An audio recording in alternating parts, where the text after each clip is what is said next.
today we're going to expose Amazon FBA with eight-figure, $75 million seller, Brandon Young. Well, not annually. Hey, eight figures per year is amazing. And I'm excited to dive into some topics because Amazon has changed quite a bit in the last couple of years. And he's going to give us his insights and give us some tips that we can hopefully take away and implement into our own businesses. So real quick, give us a little brief background of who you are. I gave you an introduction of you do a lot per year. So you're going to want to listen. And you also own Data Dive as well. Yeah. So 2015, I started selling. So go back, 10 years or so. And it was so much different, right? We would basically be able to take anything off of Alibaba or, go to China, find a supplier, make a slightly better package for it, and it would sell, right? Those were the days, like where what you did from your listing perspective versus what advertising was back then, the competition was so much worse, so much easier to beat. And so it wasn't until like 2017, 2018 that we had some pretty big successes, pretty big failures that led us to really understand what data to look at in order to make better product decisions. The number one question we're always asking is like, how are our competitors getting their sales? Because those insights lead us to understand as an aggregate, are they doing a good job or a bad job? What does the total market demand look like? The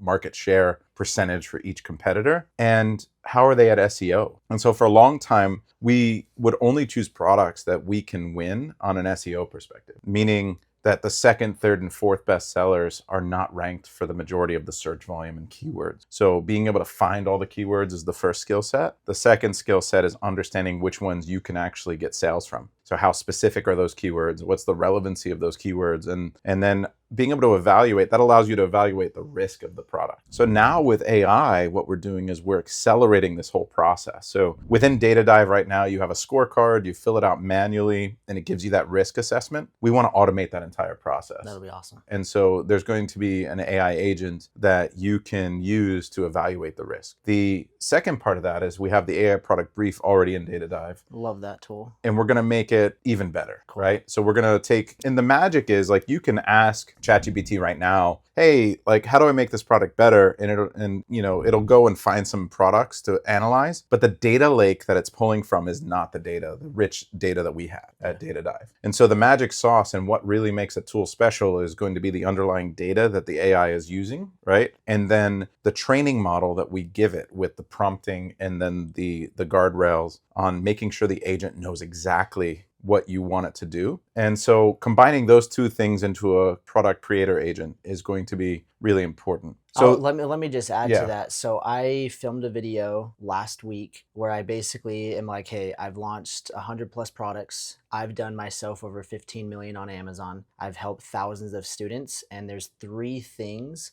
and like three learning lessons that I have learned that if you're not doing, you're going to fail and land flat on your face. And he touched on literally every single one that I went over. So the first one is you got to do a deep dive into your competitors, get all of the keywords. And I have a complete step-by-step tutorial, so I'll link that down below, using Data Dive and finding those keywords, where the competitors are ranking and at what placement and what keywords have opportunity. And then the next part is the AI product brief, where you're going in and improving the product. So that's the first step, is you're verifying it, you're finding the keywords, and you got to figure out how to improve it. And then the last step, which I don't know if you got quite to it, was using the listing builder, right, and literally clicking a button, and you can build out an entire listing that is better than anyone could do. And people are charging thousands of dollars for a built out listing like that. Right. And so what he's talking about, it might not make sense for you guys just kind of talking it. So I want you to go check out that video because it's literally a complete deep dive of it, using your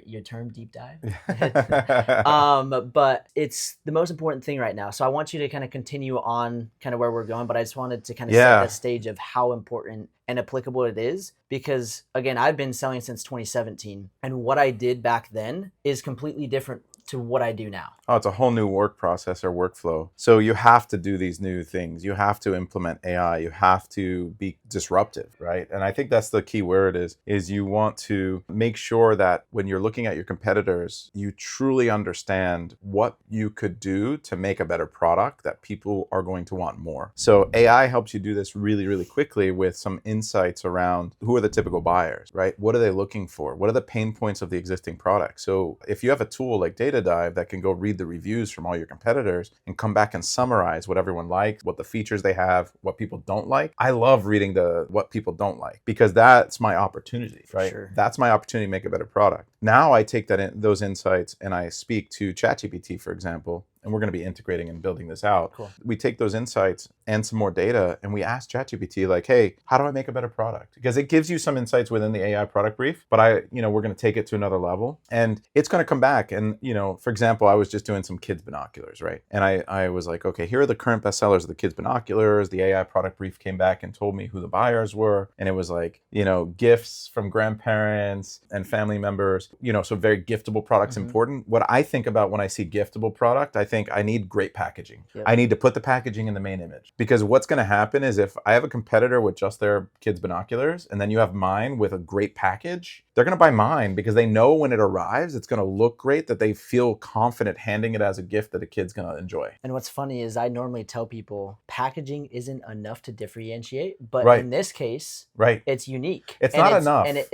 But it's still a good unique selling point where most people are just like, oh, all I'm going to do is just improve my packaging. But it's like sometimes packaging does not matter. Sometimes it doesn't. Yeah. But in this case, using and doing a deep dive into it and actually analyzing the data and getting the feedback and understanding that it's super Right. giftable. Okay. By that's a good selling itself, the point. packaging would be enough to probably get a slightly better click-through rate conversion rate, right? Yep. The second part though is like it also said that a lot of parents were using this for education. Well, because they want the kids to be outdoors and they want them to go learn about nature, to go explore and find things. So I wanted to include educational elements. So I wanted to include like a book for them to check off what they're You could do finding. like a scavenger hunt. Exactly. That would actually be like a fun game of kind of intuitive of like, hey, 100%. use your binoculars to find this and check it off. And once you find Right. this, it's a super interactive game. And me being a dad, Right. like getting your kid outside and doing those things is perfect. And you can gamify learning and being outdoors and not in front of a screen. Like that's perfect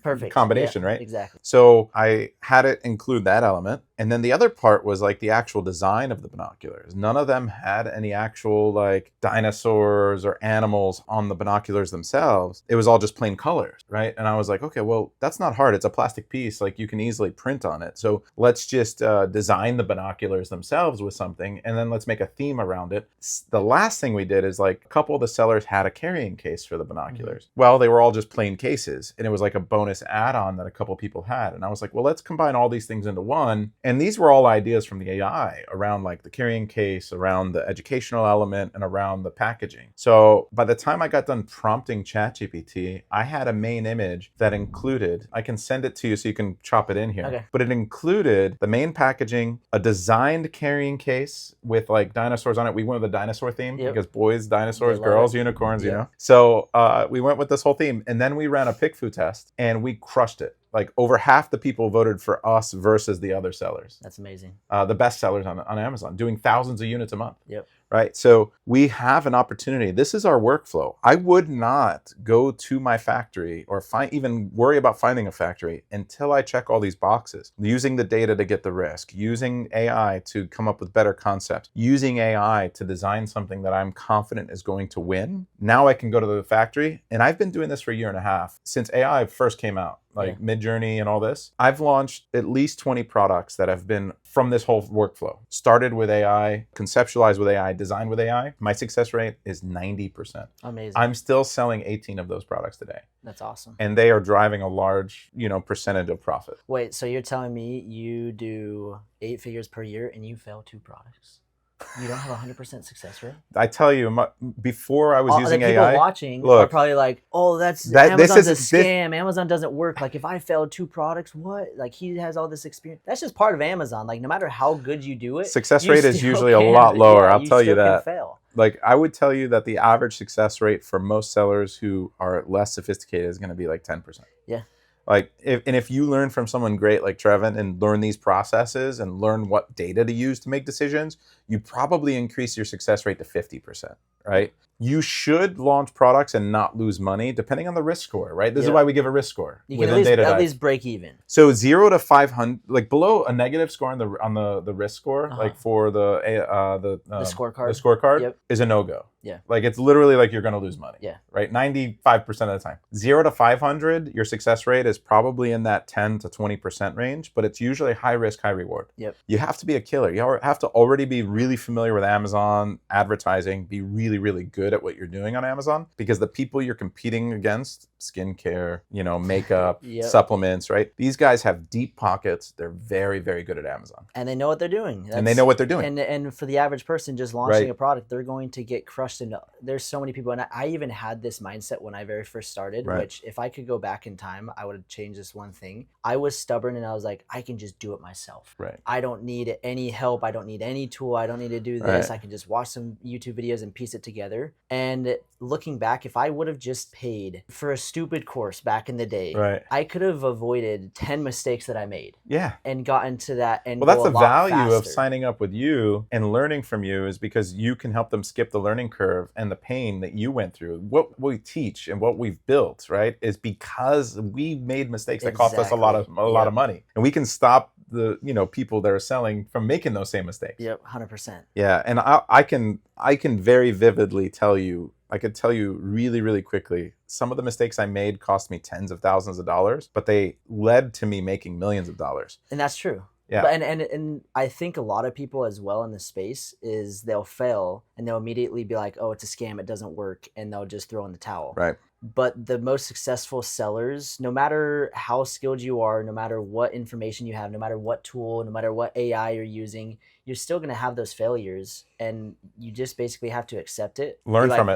from it and just be like, okay, moving forward, we don't do this. It's a numbers game, first of all. You have to have resiliency. And you have to be able to learn from your mistakes, and you have to take ownership. I think a lot of people they like to blame other things. Every time they're like, oh, it's your fault, and it's your fault. And it's like, no, just accept it and just say, okay, maybe I didn't do this right, or this went wrong. And that's just business at the end of the day. Right. And if people can understand that going into it, number one, that it's not going to just be roses and unicorns. You're going to have some ups and downs, a lot of downs. And if you can pick yourself back up and just kind of learn from it, and then use these advanced strategies and tactics, leveraging AI, data dive, and these different strategies that really nobody else is using. And what's interesting, and why I'm so excited about having you on the channel, is there's not a lot of people talking about these strategies specifically with data dive itself. Mm-hmm. And I think it's up and coming. It's going to take the industry by storm, which it already is, but not at the level that it's going to in a couple years. And so this is a sign for everyone watching to take advantage, because the best time to start is right now. It was yesterday. It's not in a couple months. It's not in a couple years. It was yesterday. Mm-hmm. So take advantage of what you have in front of you and go for it. So one last thing that I kind of want to end on. And first, I'm just going to throw a little shameless plug. If you guys want, I have a school group. You guys can get a 7-day free trial. We go over everything that he talked about, and you guys can watch it and implement it and take action on it. All right, so what I want to end on is we talked about a lot of things, and you mentioned PickFu, and most people probably don't even know what that is. So give me a breakdown of what that does, because that's kind of an important element of maybe allowing yourself to split test and see what's actually going to produce results. Right. And then there's another interesting thing is where you can actually simulate what PickFu does with AI. That's crazy. Literally, AI needs to be embedded in every single process in your business. And before we move forward with even going to the factory, I want to be confident that real people want my product, right? That I'm designing something that people will choose over what's selling. Because I think that the number one blocker for a lot of entrepreneurs, and one of the main reasons people fail, is not necessarily because they choose the wrong product, but they also choose the wrong design. You might be onto something. You might have huge opportunity to enter a market and win from an SEO perspective, because you can see that the current sellers are not great at Amazon SEO. They're not ranking for a lot of the keywords, is what I mean by that. And they go and they create this product, and it's just they're off. There's a different pattern, size, shape, color. It doesn't have all the right elements. They're not adding the value. It's just a fringe, product that isn't going to get the click-through rate and the conversion rate that they need to really have it take off. So what I want to do is I want to ask 50 real people, maybe 30 if I'm doing a bunch of quick tests before I really settle down, but I will run a poll or two before and make sure I'm winning by a significant margin over the best sellers. Meaning I'm going to ask 50 real people, which one do you want? Mine or the current best sellers? And I'll mix it in, right? And if I don't win that poll, and I'll share with you the poll results from the kids' binoculars, cool. But if I don't win that poll, I'm not going to the factory. I'm not going to spend any money on tooling, molding, design, printing, samples, anything until I'm confident that I've got a product that will perform when I go make it, right? And so then I can move forward. So that's where PickFu sits. And any type of market testing sits. Just quick recap on what he's talking about is basically, let's say you're selling or wanting to sell this product and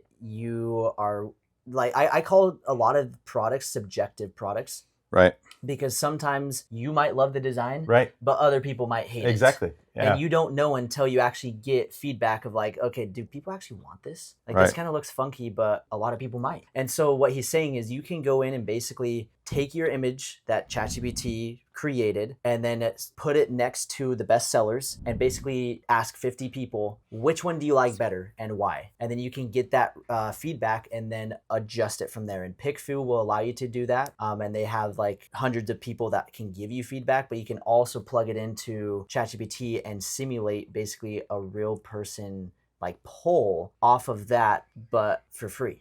That's amazing. And so this was, someone else said that they did this and the results were actually fairly good. Like they were confident in the results. And maybe as an initial test, it could be good before you go ask real people. Exactly. So maybe because you have to run so many and they're expensive. Yep. They're $70 to $100 every time you do it. So you can run through a lot of money just like for market testing, but that's still a lot cheaper than making the mistake of getting the wrong product, right? And so many people don't understand that. They're like, why would I spend $50 on this? Okay, you're willing to spend thousands on inventory. Literally. You should be willing to spend a couple dollars to verify if that inventory is actually going to sell. Like it's common sense. It is. To some people, they're like, no, that's too expensive. I'm not going to do that. So the quick and dirty way as an alternative is what you're saying is you can ask ChatGPT to simulate 50 people, different people with different tastes for this type of, within this avatar. Moms with 4-year-old boys that shop on Amazon, for example. And then you're going to get Karen and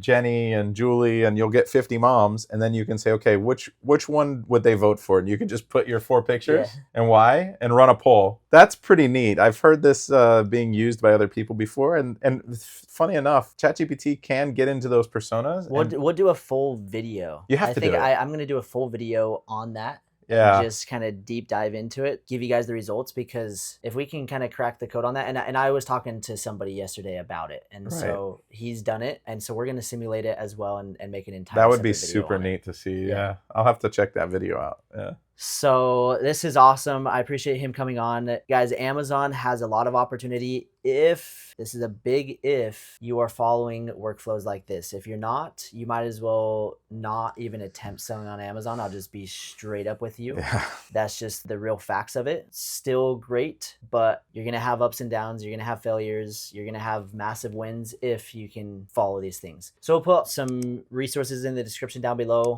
attached into Brandon. And then we also got a special coupon code for you guys as well for Data Dive. And then that free 7-day trial that you guys are going to want to dive into to see those exact workflows that we just talked about, that we go in depth and walk you basically over your shoulder in the screen, walking through you step by step. So I appreciate you guys watching. Like the video, subscribe, drop a comment, show love for Brandon, and we'll see you in the next one.